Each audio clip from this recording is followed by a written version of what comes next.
विषयाचं नाव आहे साहित्यातून महिला सक्षमीकरण. मंडळी, हे 21वे शतक सर्वार्थाने समृद्ध आणि आधुनिक. TV, radio, mobile, Facebook, Instagram यांचा जमाना. अशा या आधुनिक जमान्यात महिला सक्षमीकरणाची गरज का बरं भासावी? पण गरज आहे आणि ती पूर्ण करण्याकरता प्रयत्न हवे आहेत, हेही तितकेच खरे. तसं पाहिलं तर स्त्रीचा सहभाग हा प्रत्येक क्षेत्रात आहे. स्त्री doctor, engineer, pilot, air hostess, वैज्ञानिक, पोलीस या आणि अशा अनेक क्षेत्रात समर्थपणे पाय रोवून उभी आहे. हे जरी खरे असले तरी याची टक्केवारी कमी आहे. भारत देश कृषीप्रधान देश आहे. आपले बांधव आणि भगिनी मोठ्या प्रमाणावर खेडोपाडी राहत आहेत. सरकारने स्त्रियांसाठी, त्यांच्या शिक्षणासाठी, संरक्षणासाठी, मूलभूत हक्कांसाठी अनेक कायदे केले आहेत. स्त्रियांना सबला बनवण्यात अनेक सामाजिक संस्था, मंडळे, महिला संस्था कार्य करीत आहेत.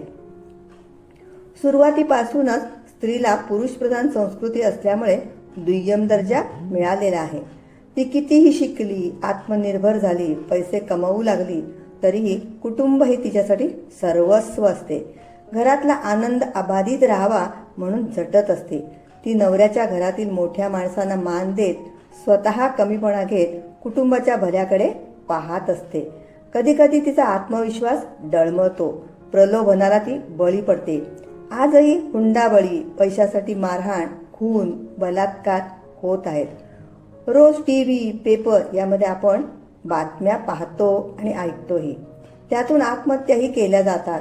म्हणून वाटते की आजही महिला सक्षमीकरणाची खरी गरज आहे.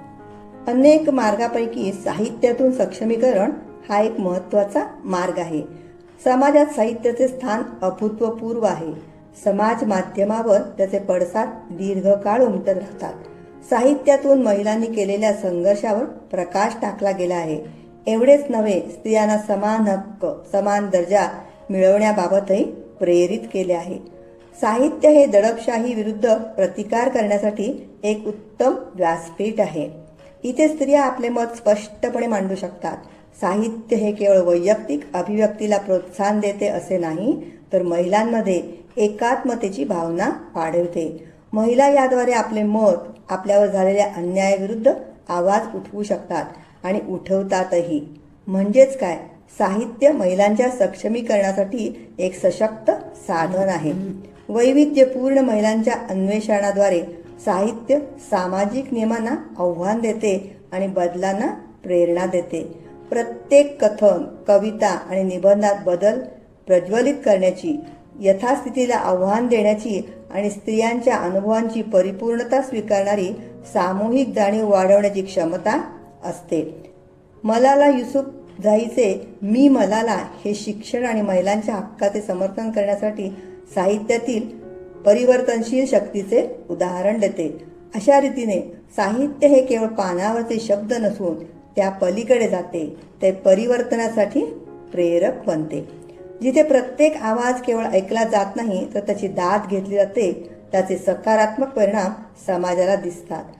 साहित्याचे लघुकथा, कादंबरी, कविता, महाकाव्य, खंडकाव्य, नाटक, शोकांतिका, सुखांतिका, प्रहसन असे अनेक प्रकार आहेत. कथा, कविता, लेख, चारोळी, भिंतीचित्र या आणि अशा अनेक प्रकारातून स्त्री सक्षमीकरणाचे ज्ञान उपलब्ध करून दिले तर काही प्रमाणात का होईना स्त्रियांना माहिती मिळू शकेल.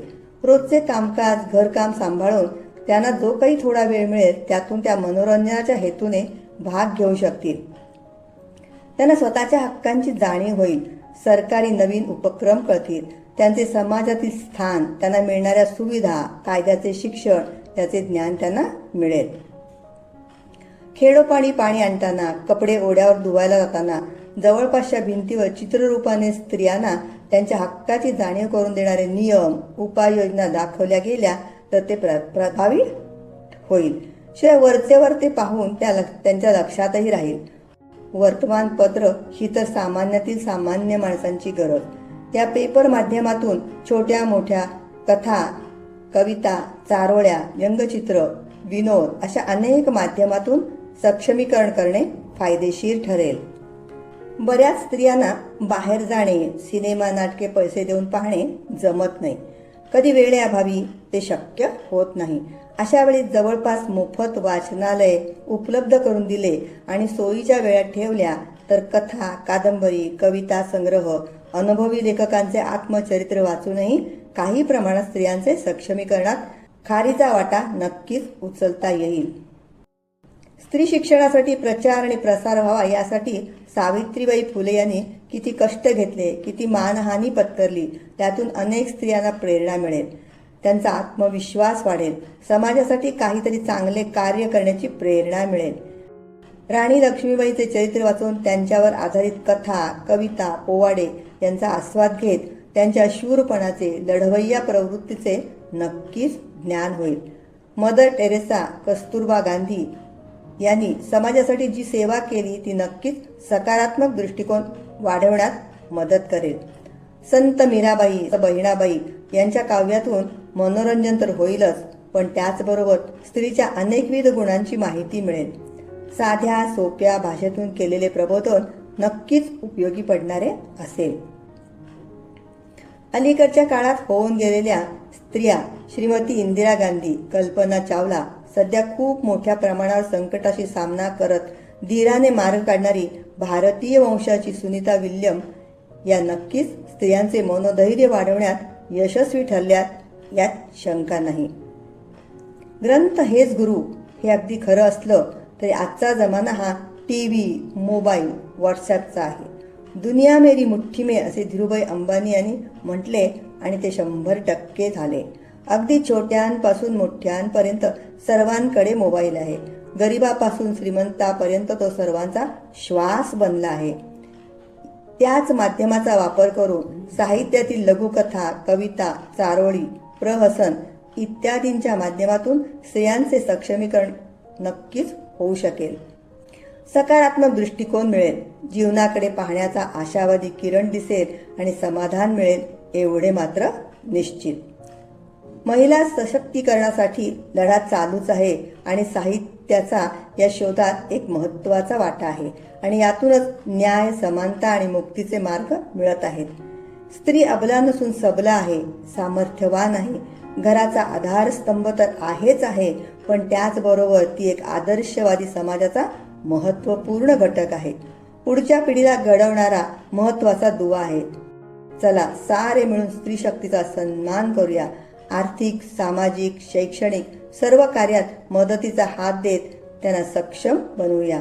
स्वाभिमानाने जगायला प्रवृत्त करत देशाची मान अभिमानाने उंच करूया. काळाची पावले ओळखत स्त्रियांना प्रेमाचा सल्ला आत्मसात करायला शिकवूया.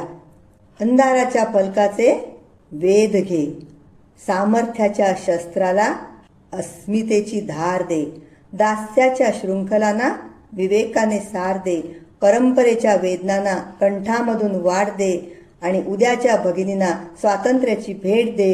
उद्याच्या भगिनींना स्वातंत्र्याची भेट दे. धन्यवाद.